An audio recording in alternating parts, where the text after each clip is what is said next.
C'est le retour des recettes de Noël. Je vous rappelle qu'hier, nous nous sommes attaqués à un gros chapon farci au morille que Chris me sert. Il me présente sa recette. Ce gros chapon s'appelle Julien Rochdy, qui a tout un tas de projets pour la France. Alors je vous rappelle, la fois d'avant, on a parlé de trucs incroyables, sa vision de la famille, tout un tas de trucs, qu'il faut arrêter les taxes, que machin, que truc, bref, des trucs trop bien. Et alors là, sur la deuxième partie, les amis, on s'attaque au solilès, on va kiffer notre race, on va apprendre un petit peu la vision de Rochdy de l'alimentation, de l'agriculture, du bio, état, je sais pas quoi. Et puis, on va se rendre compte peut-être que Julien Rochdy est un immense traître à sa patrie. C'est un petit peu le twist de la fin, les amis. Pour ça, j'appelle mon ami Chris. Chris, comment ça va? Est-ce que tu es prêt à ce qu'on continue à bien manger sur Julien Rochdy? Moi, mon objectif, c'est de vous régaler. Donc, on va continuer. T'as vu, je l'ai servi à table, la peau est craquante, la garniture est riche, il y a de la sauce, il y a ce qu'il faut. Faut quand même, t'avais raison, petite pause au milieu du chapon, c'est bien. Petit trou normand. Voilà, j'ai pas besoin d'expliquer à Zoé ce que c'est. Petite clope pour ceux qui ont envie, voilà, c'est un choix. Voilà. Je rappelle bien sûr que c'est mauvais pour la santé. C'est ça, voilà, mais voilà, petite pause et on s'y remet parce que c'est délicieux, mais il faut prendre le temps de digérer tout ça. Donc la deuxième partie, on attaque, ça va être Rochdy sur, comme tu l'as dit, la vision industrielle, mais aussi l'international et la nationalité. Voilà. Oh, allez, c'est parti, on va se régaler. Donc là, il va commencer à taxer la malbouffe, etc. C'est des choses intéressantes. C'est là où on voit justement que les effets de crise du capitalisme, de production de marchandises inutiles ou alors, très rentables, mais peu intéressantes pour les besoins, touchent même les droitards qui essayent de résoudre le problème. Et c'est ça, quand il y a des modes en crise, c'est que ça ne pose pas de crise que à la classe oppositionnelle, ça pose des crises à la totalité. Et les mouvements révolutionnaires, les mouvements de fond de transformation sociale ont un problème fondamental, la crise du mode de production. C'est là où on va avoir des idéologies progressistes, des idéologies révolutionnaires et des idéologies aussi fascistes, réactionnaires, c'est-à-dire des gens qui essayent de résoudre le problème avec des modes plus ou moins égalitaires et plus ou moins humanistes. Les transformés coûteront désormais plus cher. Vos sodas de merde, vos céréales du matin, tous vos produits industriels préférés vous coûteront désormais 3 fois le prix que vous payez aujourd'hui. Alors, ça fera des mécontents au début. Ah, ce qui est trop Mais marrant, c'est des taxes, ça. C'est des taxes, ça, Juju. il commence par du libéralisme, mais en fait, il fout des taxes dans tous les sens. N'importe quoi, Juju. Ça manque de cohérence, tout ça. Ah putain, vas-y, on va le laisser continuer un peu, mais on va sortir nos hot takes sur l'industrie agroalimentaire, les amis. Attention, vous n'êtes pas prêts. Mais en quelques années, on aura économisé des milliards dans le domaine de la santé, on aura une population plus saine et moins déprimée, on aura beaucoup aidé nos paysans en revalorisant énormément la production locale, parce que les gens n'auront pas le choix. Pour manger moins cher, ils devront manger mieux et français. C'est que ça, déjà, on va reprendre le truc, mais il y a deux choses qui me font marrer là-dedans. C'est vraiment la bêtise économique des libéraux, enfin des droitards. C'est vraiment... Quand Marx disait que le capital, c'était un pavé jeté dans leur gueule, mais tu vois, c'est vraiment même...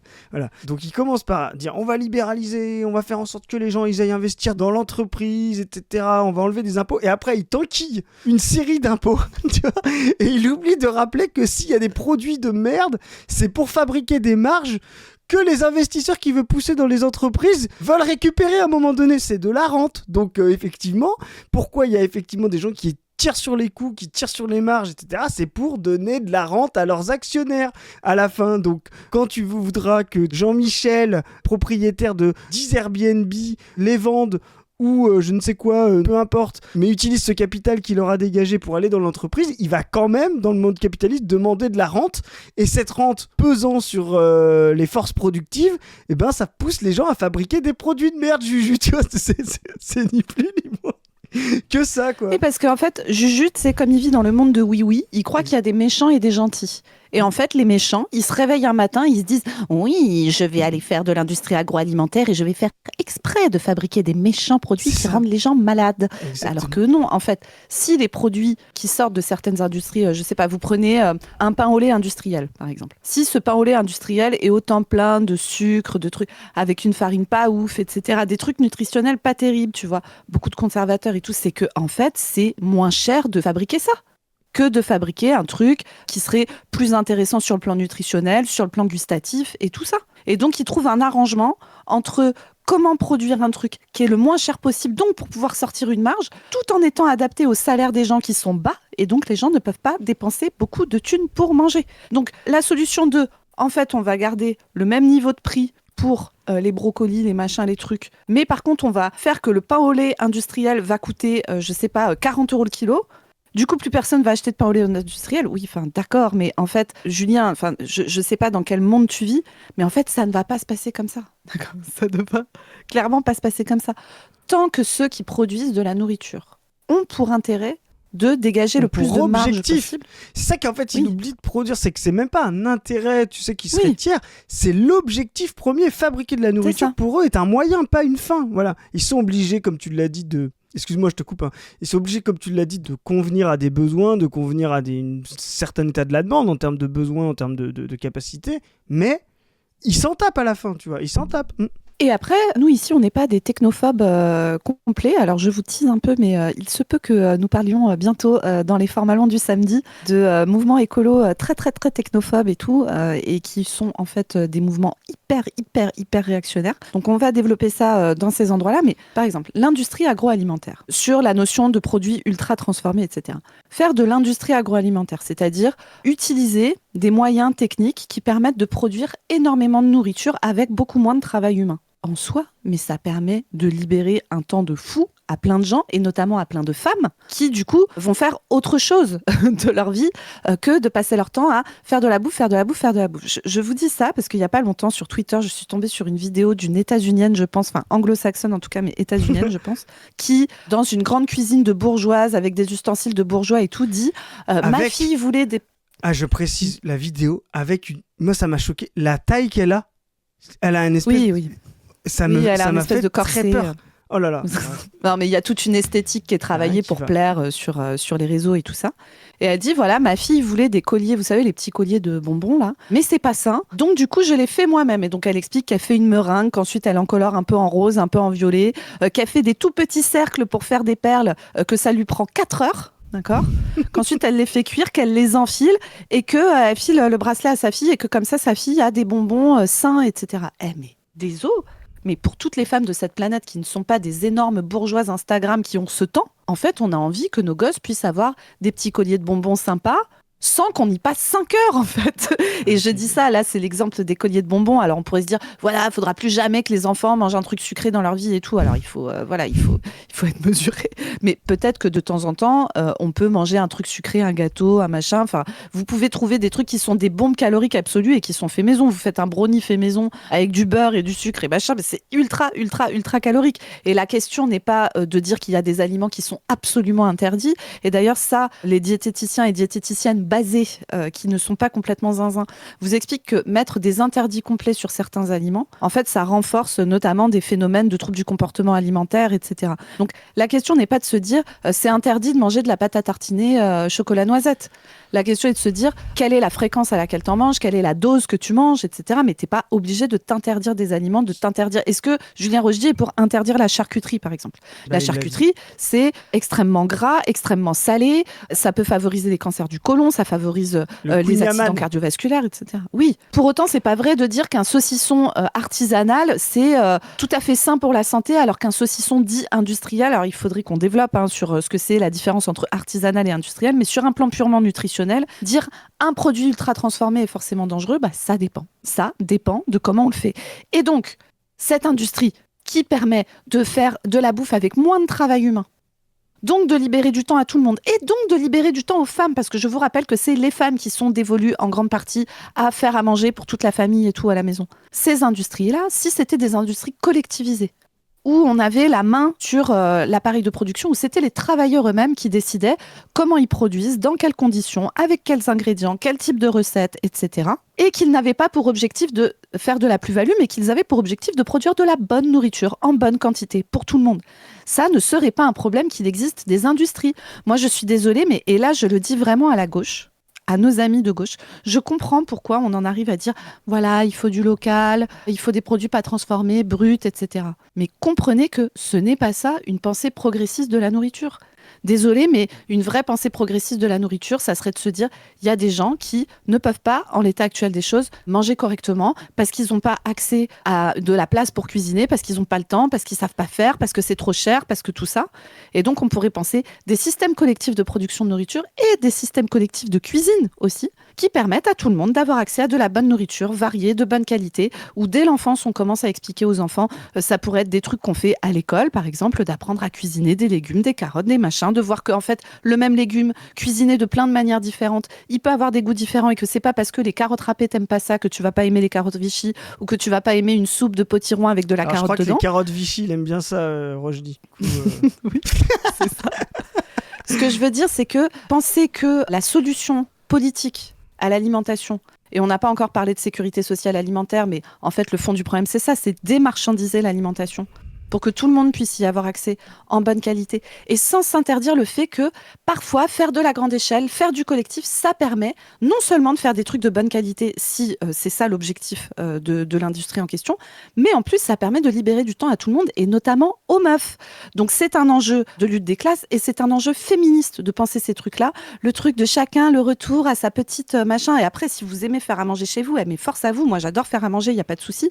Mais juste comprenez que ce n'est pas un projet politique de gauche de dire que les petits producteurs, chacun le petit bourgeois qui produit sa bouffe, machin, en local et tout, ça, c'est des trucs récupérables par des droitards et ce n'est pas un hasard. Ce n'est pas une pensée collective et communiste, c'est une pensée individualiste, libérale et qui ne permettra pas à tout le monde de manger correctement, de la bonne manière. Il faut se réapproprier depuis le moment où on produit la bouffe jusqu'au moment où on le consomme avec toutes les chaînes logistiques entre les deux, le fait qu'on le gère collectivement et dans l'intérêt général. C'est intéressant parce que, comme tu le dis, il n'y a aucune raison, ou alors à part être idéaliste, que si on promeut le retour au foyer comme centre de production des ressources, tu vois, que ce soit égalitaire entre les hommes et les femmes, tu vois. Enfin, je veux dire, c'est forcément ceux qui sont déjà assignés au foyer sur lequel ça va être de nouveau hégémonique, quoi. Donc, sur une capsule avec Sandrine Rousseau, tu avais parlé justement de la même chose avec la gestion des seniors, des anciens, tu vois, et de repenser le foyer de la famille. Bah, il n'y a aucune raison que ce soit pas encore les femmes qui soient là-dessus, parce que c'est encore déjà la population la plus enchaînée, assignée au foyer.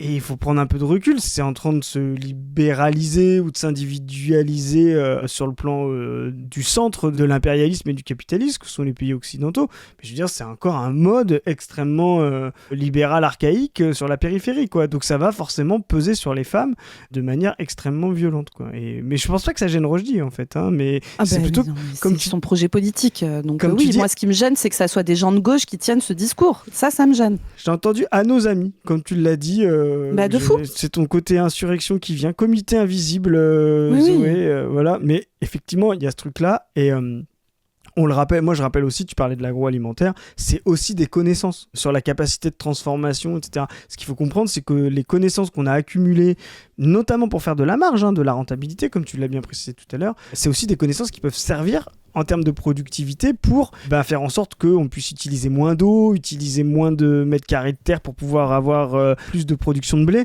On s'est foutu de la gueule de Mos Majorum plusieurs fois en fait, on l'a fait avec Padu, tu sais que c'est un petit qui se moquait de Lysenko, mais Lysenko, si tu veux, à l'échelle de l'humanité par rapport à Mos Majorum qui traduit des livres déjà écrits avec ChatGPT, Lysenko il a quand même était important dans l'Union soviétique parce qu'il a été très fort en agronomie et il a permis de sortir des famines en permettant justement des progrès agronomiques, notamment dans la sélection des semences, etc., de blé et tout. Et ça, c'est de la connaissance agronomique qui est à disposition de l'humanité, qui aujourd'hui sert à exploiter une part de l'humanité par l'autre, mais qui demain pourrait profiter à tous les besoins. Et tu vois, pour finir, la question, c'est pas, moi je suis pas anti-local, anti-bouffe artisanale et tout. Enfin, je suis cette meuf qui va faire mon marché, qui achète mon fromage au gars qui est à 3 km de chez moi et qui discute avec lui, j'adore ça. Enfin, il n'y a pas de problème là-dessus. Juste, quand on pense une organisation politique de la nourriture, le critère doit être comment faire au mieux pour tous les êtres humains et l'environnement qui est nécessaire pour qu'ils vivent bien. Donc, si la réponse à cette question, c'est il faut faire du local et tout, on fait du local. On le décide collectivement que, en fait, les carottes, on peut les produire à chaque endroit de France et que toute carotte peut faire moins de 30 km, que c'est meilleur sur un plan nutritionnel de les cueillir et de les stocker pas trop longtemps dans des frigos, que ça consomme moins d'énergie pour pouvoir les transporter, etc. Aucun problème là-dessus. Mais juste, c'est pas bien parce que c'est local. On utilise du local parce que c'est ce qu'on a décidé comme étant le mieux pour les êtres humains qui vont manger ces carottes, pour l'environnement dans lequel on fait pousser ces carottes qui est nécessaire pour que les êtres humains aillent bien. C'est ça le critère.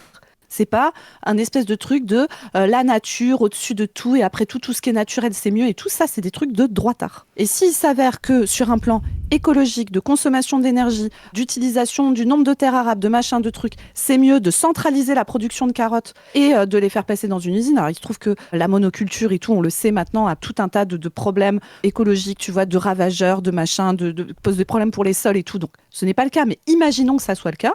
Ben moi, j'ai aucun problème à ce qu'on centralise la production de carottes à un seul endroit en Europe et qu'on les dispatche partout. Si c'est mieux pour les êtres humains et l'environnement nécessaire pour qu'ils vivent, je m'en fous. D'accord ? Moi, mon critère, c'est qu'est-ce qui est mieux pour les êtres humains. Donc ça, c'est le bio-État. Alors, il a dit qu'il en reparlerait dans d'autres travaux. Il travaille là-dessus beaucoup, cette idée de bio-État, notre ami Julien Rochdy. C'est-à-dire le contraire de ce qui se passe en ce moment. Et encore une fois, on ne pourra faire ça qu'en dictature. Parce que je ne vous dis pas ce que vous vous prendriez dans la gueule par les lobbies de l'agroalimentaire qui sont extrêmement puissants en France et en Europe si jamais vous proposiez cela dans un programme. Et pourtant, ce serait une excellente mesure. D'ailleurs, concernant les paysans, j'ajoute que pour des raisons écologique, j'impose une taxe carbone stratégique de sorte à ce que tous les produits qui viennent d'ailleurs et de loin coûtent beaucoup plus cher que les produits français. C'est vraiment le fou de la taxe. Hein. C'est vraiment le fou de la taxe. C'est vraiment les gens qui sont libertariens ou libéraux. C'est pas le gars que vous croyez, quoi. Et ce qui est trop marrant, c'est qu'il se dit, attends, je vais avoir des mecs privés. À la fin, il construit une économie, écoutez bien, sans taxe, sans impôt, sans rien. Ensuite, où il va orienter les capitaux privés vers des entreprises que lui-même va sélectionner, ultra contrôlées dans leur production, etc. Et ensuite, il va dire, et en plus, on va les subventionner parce qu'il a dit qu'il enlevait les subventions au début. Mais quand tu, taxes les autres qui viennent, c'est une forme de subvention de tes produits qui sont là. Pourquoi ? Parce qu'en fait, tu vas leur permettre d'augmenter leur prix au niveau des autres que tu viens de taxer. Ou alors, ça veut dire qu'il va nous dire que non, pour pas qu'il y ait un effet d'inflation comme toutes les politiques protectionnistes. Hein. Pour ceux qui veulent regarder ce qui se passe chez Trump, regardez, il y a un effet d'inflation, comme par hasard. C'est ce qui se passe depuis toujours dans le capitalisme. Quand vous faites... Attends, tu veux dire, Chris, qu'on ne vit pas dans le monde de oui-oui et que du coup, si tout d'un coup, le prix du kilo des carottes importées passe à 8 € le kilo, les producteurs de carottes capitalistes français vont accepter de laisser la carotte à 1,50 € le kilo et en fait, ils vont pas augmenter leur prix aussi pour s'aligner et augmenter leur marge. Tu veux dire ça ? Attends, ça veut dire qu'on vit pas dans le monde de oui-oui, Chris ? Ah oui, c'est triste, hein, et ça fait 150 ans que c'est comme ça, mais a priori ils ont mais pas... comment on va faire pour vivre dans le paradis de Julien Rochdy, du coup ? Non. Malheureusement, ce paradis restera un vœu pieux, Zoé. Mais c'est un truc de fou, ça veut dire que sa dictature, en fait, va devoir s'attaquer au capitalisme. Alors voilà, et c'est pas ça. Juste taxer les produits importés, merde, putain. Donc, c'est très drôle, c'est qu'à la fin, il a dit, je mets les gens au travail de force, je décide de ce qu'il faut produire, j'empêche des gens qui ne produisent pas, tu vois ce que je veux dire ? Je fais en sorte d'interdire certaines productions, je maintiens les prix pour éviter que des gens... Et là, tu te dis, mais en fait, Julien, qu'est-ce qui t'empêche d'être communiste, en fait ? Tu vois ce que je sais, le racisme... C'est ça, exactement. Mais ce qui est fou, c'est que, tu sais, j'ai déjà cité cette phrase qui me fait rire, tu sais, c'est vraiment un proverbe allemand qui dit, c'est des gens qui t'expliquent que pour attraper un oiseau, il faut lui mettre du sel sur la queue. Tu sais, et en fait, cette expression, la première fois, j'ai eu du mal à comprendre. C'est un peu allemand, tu vois. Toi qui as fait de l'allemand, peut-être ça te vient tout de suite à l'esprit. Mais en fait, c'est très drôle comme expression. C'est quelqu'un qui dit, qui t'explique et tout. Mais en fait, un oiseau, c'est super dur à attraper parce qu'en fait, il faut lui mettre du sel sur la queue, etc. Et en fait, c'est une abstraction parce que tu te dis, mais en fait... Quand t'as les capacités matérielles de mettre du sel sur la queue d'un oiseau, qu'est-ce que tu t'emmerdes avec ta salière ? Autant lui attraper la queue directement, tu vois. Cette expression, elle est très intéressante pour ça. Et là, le gars, tu te dis, en fait, il te montre un truc, tout ça, pour rester dans le capitalisme, alors qu'en fait, le communiste ferait toute la même chose, mais mieux, quoi. Voilà. Mais comme tu dis, comme c'est pas pour tout le monde... effectivement, il lui faut une hiérarchie, une violence. Et on va le voir, ça va s'incarner dans le prochain Timecode. Merci pour la transition, Zoé. Qui va nous parler de son programme sur la nationalité et l'international. Voilà, donc... Oula ! Ah ben ça va crescendo, attention. Je vous explique. Ok, on a donné la nationalité française à, mettons, une famille algérienne, une famille d'immigrés algériens. Ok, c'est comme ça, en raison de la non-rétroactivité qui est au cœur de notre droit, et vous voyez, même Son but, c'est d'en finir avec les gens qui sont pas ce qu'il appelle Qui français, sont pas blancs. blancs, Oui, voilà, j'ai bien catholiques compris. a priori, il veut remettre la hiérarchie raciale. si je suis un dictateur, je suis un dictateur à la romaine, c'est-à-dire que je respecte quand même notre droit. Eh bien, en raison de cette non-rétroactivité de la loi, on ne peut pas... Ce qui est bien, c'est qu'il a enfermé des mecs, il a supprimé tout l'état de droit, enfermé des mecs de force, violenté des lobbies agroalimentaires là-dessus, j'ai envie de dire. Why not? Voilà. Retirer de la propriété, etc. Mais il dit, non, quand même, sur ça, j'essaie d'être sympa, je respecte la Cour européenne des droits de l'homme. Oui, on te croit, Julien, Merci, Juju. c'est très cohérent et on a bien... Voilà. Toujours pareil, l'idée du sel sur la queue là, tu vois, c'est effectivement une fois que quelqu'un a tué ses opposants politiques et les a mis à Cayenne, il y a assez peu de chances qu'il respecte le droit communautaire européen. Moi, je préviens. à retirer une nationalité qui a été octroyée, sauf crime et délit. Mais on n'est, en revanche, pas du tout obligé de garantir l'automaticité de cette nationalité pour les enfants et même les petits-enfants de ces naturalisés. Alors, écoute bien la violence du truc. Et là, vraiment, Attends. c'est intéressant parce que c'est vraiment, pour moi, anti-français au sens anti-républicain, anti-révolutionnaire français. Rien Alors, ne il vous est y oblige. anti-républicain, Rochdi. Spoil pas la fin, Zoé.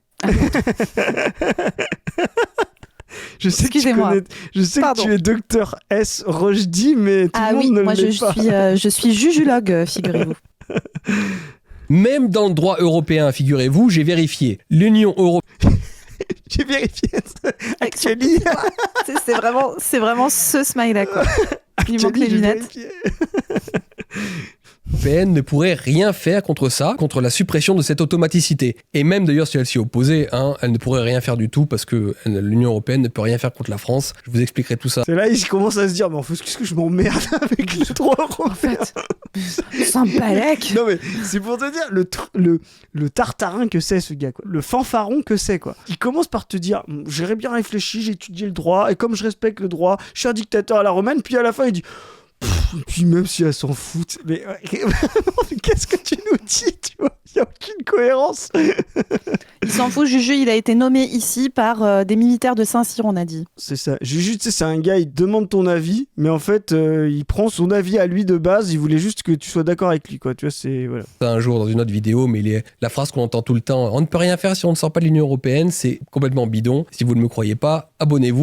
Rare Juju win, voilà, on est assez d'accord. Et je vous le montrerai un jour. Donc je vous disais, nous ne sommes absolument pas sommés d'accorder automatiquement la nationalité française aux enfants de naturalisés. Et ça, c'est quand même Mais attends, une Juju, folie. donc ça veut dire que tu parles d'enfants dont les parents sont français, Voilà. d'accord, nés en France, et tu vas décider qu'ils ne sont pas français. Ouais. Comment tu vas pouvoir faire Juju si tu ne passes pas par un test de taux de mélanine dans la peau et le mesurage de crâne et de nez? Juju, explique-nous.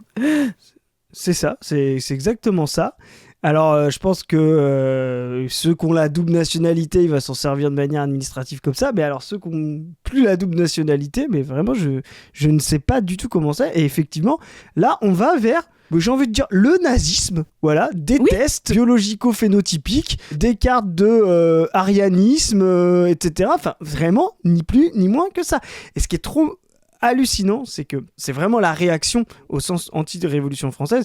La Révolution française a dit aux gens, ceux qui sont ici, vous pouvez obtenir la nationalité. Ceux qui viennent pouvaient obtenir la nationalité. C'était quand même un progrès, tu vois, par rapport à l'héritage et tout.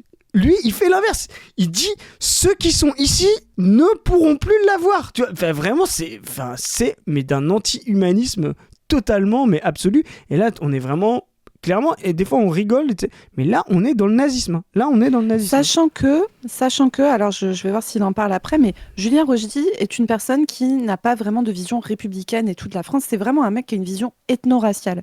Et donc, il fait partie des gens, par exemple, qui parlent d'Europe et pas tellement de France, tu sais. Et donc, ma question, c'est, ces règles-là s'appliquent pour quel pays d'origine des parents naturalisés? Parce que lui, je pense que sa pirouette, ça va être, non, je mesure pas les crânes. Je regarde si les parents étaient natifs français ou pas. Et les parents non natifs français, mais naturalisés, ça passe pas. Est-ce que, par exemple, un natif hollandais a le droit d'avoir un enfant français? Je sais que pendant un temps, Julien Rochdi était en couple avec une figure de l'extrême droite hollandaise. s'il avait eu des enfants avec cette femme, bon, ce qui n'a pas eu lieu finalement, il s'est mis en couple avec, je suppose que sa compagne est française, je n'en sais rien en fait. Est-ce que du coup, Julien, les enfants que tu aurais pu avoir avec cette femme n'ont pas le droit, ou est-ce que du coup, il y a une liste de pays pour lesquels ça passe, et si oui, quel est le critère? Parce que moi, tu vois, en termes de proximité culturelle, il va vraiment falloir se lever tôt pour m'expliquer qu'on a plus de proximité culturelle avec des protestants hollandais qu'avec des Algériens. Enfin, oui. vraiment, en Moi termes de communauté d'histoire, d'habitudes culturelles, etc. Enfin, vraiment, il faut se lever tôt pour moi. Moi, pareil. Là, du coup, la France revient en position de force. Nous pouvons choisir à nouveau. Les enfants d'immigrés naturalisés français devront dorénavant demander la nationalité française. Mais là, comme par hasard, les critères d'admission auront été extrêmement relevés. Si vous n'êtes pas complètement assimilé, eh bien, on n'a aucune raison de vous donner la nationalité française. Je sais pas. Alors moi, personnellement, je trouve que le discours de Julien Rochdy est profondément anti-républicain et du coup, je le trouve très mal assimilé à la culture française. Voilà mon avis. Ça. Parce que vraiment, en plus, l'assimilation, pour le coup, c'est vraiment la troisième rep. Alors, on peut le critiquer. Moi, j'ai un problème avec ça. Cette idée de standard culturel qui doit s'imposer à tous, etc. Par la force, par la contrainte, par la coercition. Mais là, il faudra qu'ils nous disent les critères. Bon, on va voir. En plus, si tu veux, il parle de bioétat. Alors, je vous laisse lire un peu du Christian Ingrao, qui va vous parler du rapport des nazis au biotope, tu sais, à l'espace vital, etc. Moi, la notion de bioétat... Ouais, voilà, le Lebensraum, c'est la traduction allemande de l'espace vital. Moi, quand le mec me parle de bioétat, qui se réclame nietzschéen, etc., je suis désolée, mais ce type est un Allemand, en fait. Ce type est un putain d'Allemand, d'accord? Alors moi, voilà, je vais me la jouer Julien Rochdy. Voilà, historiquement, la France a de gros problèmes avec son voisin allemand. Ces gens nous ont volé dans les plumes un certain nombre de fois dans notre histoire. Pour moi, c'est un félon. Je souhaite que Julien Rochdy ne soit pas français. Je ne le trouve pas assez assimilé. Je le trouve trop germain. Et puis, quand t'as dit allemand, Zoé, c'est pas l'Allemagne, la glorieuse RDA, ou pas l'Allemagne Spartakis de 1919. C'est une autre Allemagne. Une fois qu'on a dit ça, vous comprenez bien, je précise quand même pour les gens premier degré dans les commentaires, évidemment que je n'ai pas de biologisation complète de l'ennemi allemand. Enfin, calmons-nous, quoi. Bien sûr, je ne suis pas Julien Rochdy. Ah merde, moi j'ai compris ça.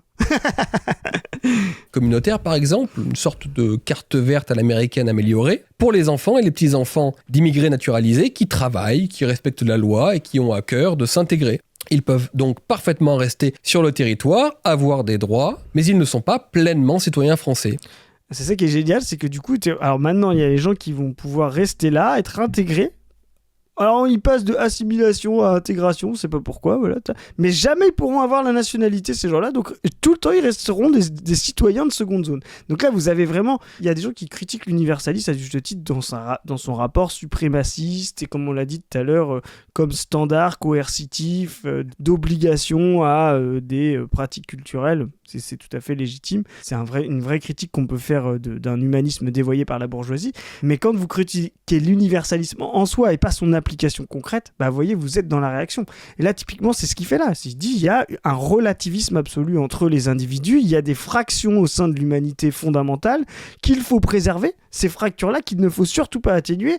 Et il y a des humanités qu'il ne faut pas réunir. Ça, c'est vraiment à l'opposé total du projet communiste, de notre projet que nous, on appelle humaniste, communiste ici, quoi. Enfin, je parle sous le contrôle de ma présidente, mais voilà, on est vraiment dans la réaction. Je suis d'accord. C'est tout et c'est absolument normal. Et on expulse les autres. C'est tout, oui, mais c'est pas normal. C'est marrant de venir à ce truc, c'est normal. Tu vois, c'est vraiment la phrase de sophiste, quoi. Oui, moi je trouve que ce félon allemand parle beaucoup. Autres, tous ceux qui ne travaillent pas, qui ne respectent pas la loi, etc. Et je vous rappelle quand même qu'ils ne sont pas apatrides puisqu'ils bénéficient ou peuvent bénéficier. Là, il travaille, il vend des livres qu'il n'écrit pas et qu'il n'édite pas. Voilà, c'est devant une caméra. Écoute, moi, aux yeux du glorieux royaume de France, je trouve que ce n'est pas du travail. Voilà. Julien Rochdy, nous avons besoin de gens qui produisent de la nourriture, qui fabriquent des maisons pour que des femmes françaises puissent pondre des dizaines d'enfants. Je pense que ce félon allemand est là pour juste sucer l'argent des fiers français pour leur vendre des bouquins de merde. C'est très grave. Je souhaite un retrait immédiat de la nationalité française de Julien Rochdy. C'est ça, des fiers Français de toutes origines, de toutes religions, etc., que monsieur ne respecte pas. Ou alors, si ce sont de traditions nobiliaires ou aristocratiques ou seigneuriales, envoyons-le sur le front, combattre les oligarchies bourgeoises coalisées contre la France communiste qui va se dresser. Parce que je rappelle que dans le féodalisme, quand vous étiez aristocrate, fallait quand même se taper la guerre pendant que les autres faisaient les carottes, etc. Là, pour l'instant, Julien Rochdy, il est ni l'un ni l'autre. Hein, donc je ne sais pas quelle féodalité il nous vend. S'il le demande, d'une double nationalité, puisque tous les pays du Maghreb et les pays africains fonctionnent selon le droit du sang. Eh bien, désormais, sous ma dictature, la France fonctionnera pareil. Droit du sang exclusif. Et je vous ferai remarquer quand même que ce que les gauchistes appelleront fascisme ne sera juste que l'imitation de la plupart des pays du monde. J'ajoute que les... Ce qui est bien, c'est que demain il y a 200 pays réactionnaires, on fait pareil, très bien, c'est fonctionnel. Julien Rochdy, vraiment, il est vraiment anti-révolutionnaire, anti-progressiste. Il aurait dit en 1789, mais qu'est-ce qu'on fait avec une république ? Regardez, tout autour de nous, il n'y a que des royautés et des monarchies, quoi. Voilà, Alors, premier degré, il pense ça. Moi, Julien Rochdy, j'ai une question, par exemple. Ici, nous sommes de fiers Français et nous avons de bons fromages, contrairement à l'immense majorité des pays du monde, d'accord ? Si on a la totalité des pays du monde, ou 95% qui nous disent « Gna gna gna, le lait cru c'est dangereux, il y a des bactéries dedans, vous devez tous faire votre fromage au lait pasteurisé ». Penses-tu, Julien Rochdy, qu'il faut s'aligner sur la connerie des autres pays ? Question. Voilà, que ce félon allemand attaque notre fromage au lait cru. Voilà la réalité. Je pense qu'il va donner une réponse tout à l'heure pour te dire encore, il va encore se contredire lui-même.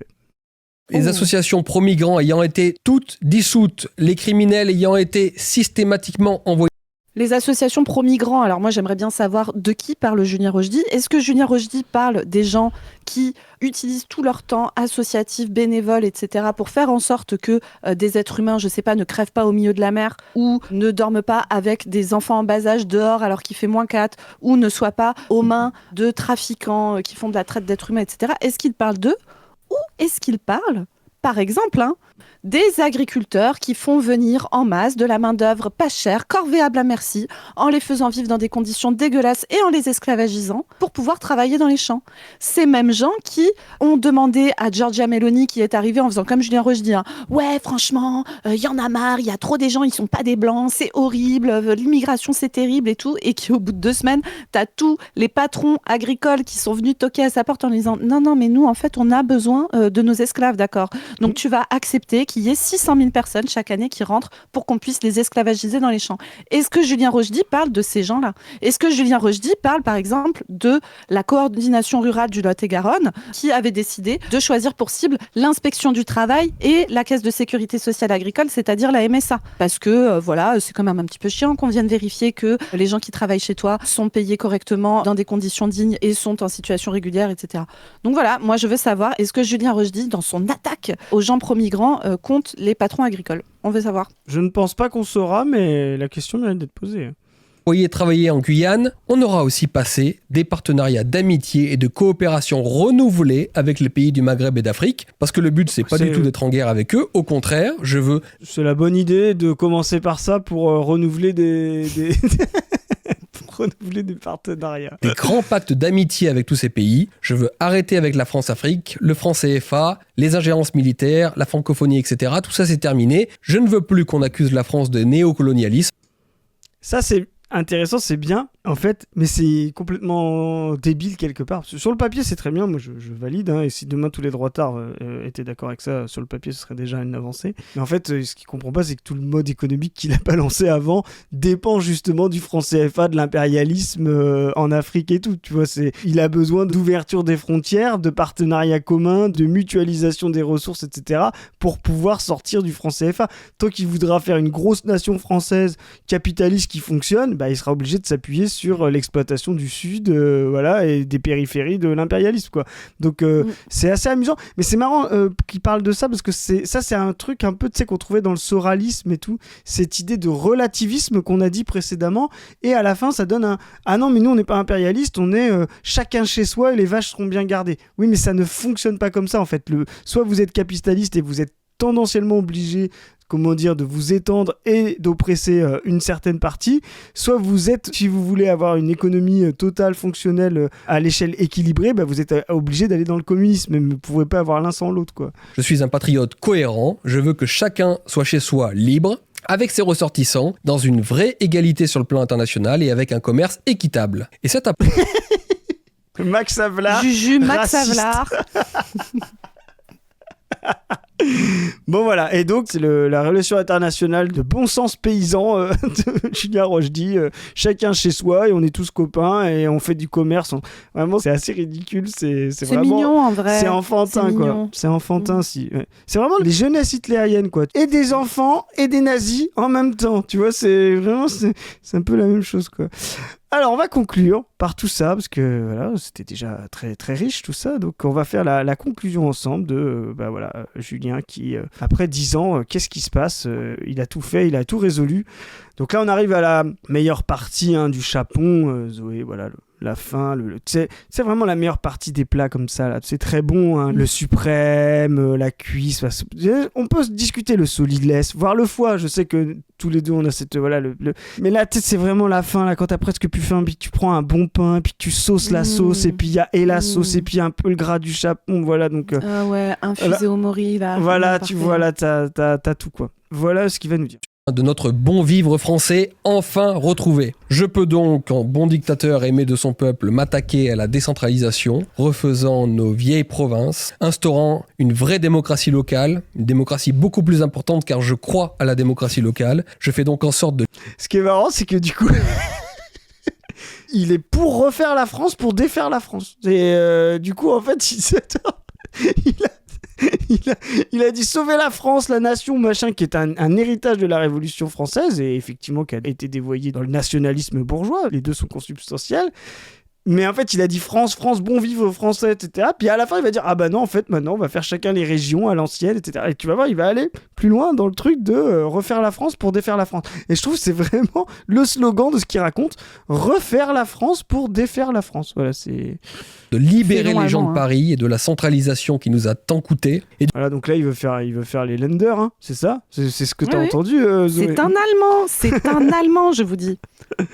Du coup, grâce à moi, les gens peuvent désormais choisir leur destin en toute responsabilité. Nous avons ainsi refait des Français libres, des Français fiers, des Français forts. Le Français assisté, soumis, fragile, qui baissait la tête et qui ne savait plus qui il était, eh bien ce Français-là n'est plus que de l'histoire ancienne. Et forcément, eh bien, c'est évident, tous les Européens veulent copier le modèle français, je les y aide, et je fais instaurer une nouvelle confédération européenne sur le cadavre de la vieille Union européenne vermoulue.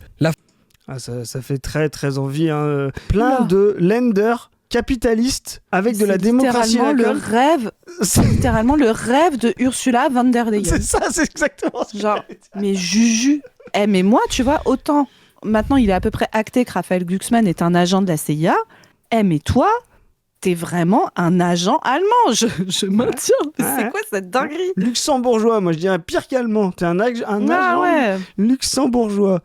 Presque des Allemands, mais t'es encore plus financier. C'est un mélange entre l'Allemagne et Monaco, quoi. Oh là là, le pire du pire, quoi. La France et la civilisation européenne sont ainsi sauvées, mes amis. Et c'est le moment pour moi de partir. Je suis vieux, je suis fatigué. Épilogue, Zoé, j'espère que t'auras pas une larme, voilà, c'est fini. Ça va aller.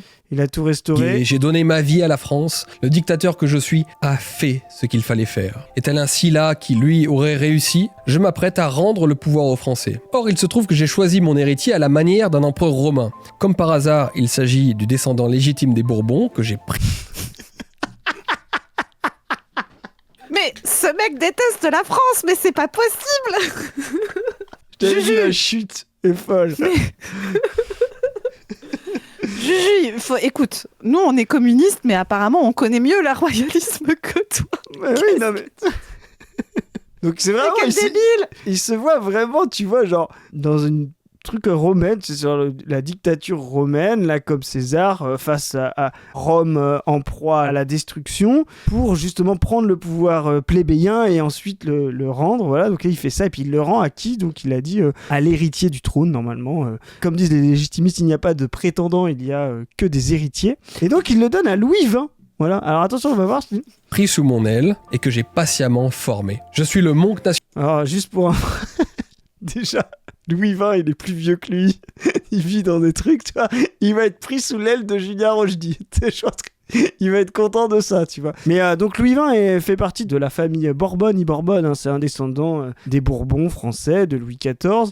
Je rappelle à Julien Rochdy, hein, c'est quand on veut être un petit peu fin, quand on veut être légitimiste ou royaliste, que un Bourbon espagnol ne peut pas régner sur le royaume de France parce qu'il y a ça s'appelle un traité, le traité d'Utrecht, après la guerre entre la France et l'Espagne, quand Louis XIV voulait mettre son petit-fils Philippe sur le trône d'Espagne, il y a eu une guerre et justement on a décidé avec le traité d'Utrecht qu'un Bourbon ne pouvait plus régner sur les deux pays parce que ça entraînait des guerres entre les deux.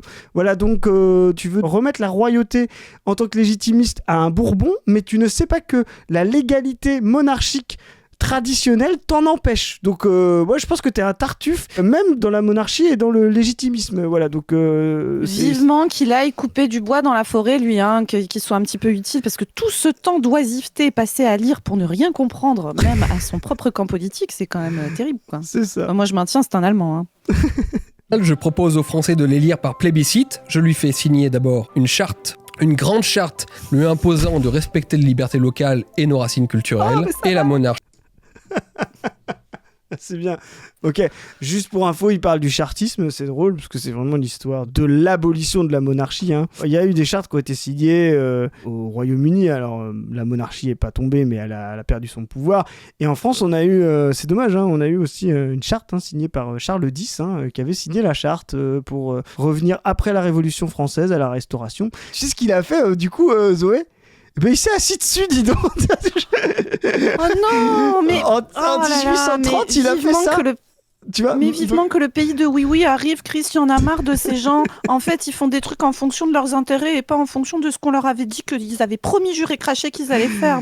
Oh. Voilà, donc souvent on connaît les 30 glorieuses, mais en fait ça fait référence à 3 journées de juillet, fin juillet 27, 28, 29 je crois, de révolution contre la monarchie des Bourbons d'ailleurs, de Charles X, qui était un frère de Louis XVI, dernier descendant de la Restauration, et ensuite on aura ce qu'on appelle la monarchie de juillet. Donc voilà, donc le chartisme a fini dans la catastrophe avec Charles X, mais il veut refaire pareil. Vraiment, il est pas bon en monarchie. Moi je m'attendais qu'il soit pas bon en économie, pas bon en planification, mais en monarchie j'espérais un petit peu, tu vois, la fin me laisse un goût amer. Voilà. Monarchie, après moi, est restaurée, je peux partir en paix. Voilà mes amis, c'est à ce moment-là que je me suis réveillé. Et ben c'est à ce moment-là qu'on va te laisser, parce que Julien. Les rêves mouillés de Julien, voilà, c'était mon... Bon, on arrive au bout de ce chapon, mon Christ, c'était dense. Moi, j'ai l'estomac plein, les amis. Je sais pas comment vous êtes, vous, mais je n'en peux plus. Je suis au bout de mes capacités. Et pourtant, sachez que, pour ceux qui me connaissent, si vous m'avez à table... Ah oui, il vaut mieux l'avoir en photo qu'à table, comme dit Voilà. Je ne suis pas la dernière pour finir mon assiette, notamment quand c'est délicieux. On a tout fini. C'était incroyable, vraiment. Nous léchons les babines. Merci beaucoup, les amis, d'avoir suivi ces recettes de Noël. Il se peut aussi qu'il reste quelques petits restes de Noël, de recettes que vous aurez après. On verra, suivant ce qu'on arrive à faire et ce qu'il est possible de faire pour notre équipe. En tout cas, les amis, on vous souhaite à tous un joyeux Noël pour ceux qui fêtent Noël, de très bonnes fêtes de fin d'année ou une bonne fin d'année à ceux qui ne le fêtent pas. On vous souhaite de passer des bons moments avec vos proches. On pense très fort à tous ceux qui n'ont pas la chance d'être auprès de leurs proches et on espère que vous allez pouvoir trouver du réconfort avec des gens si c'est votre souhait ou pas.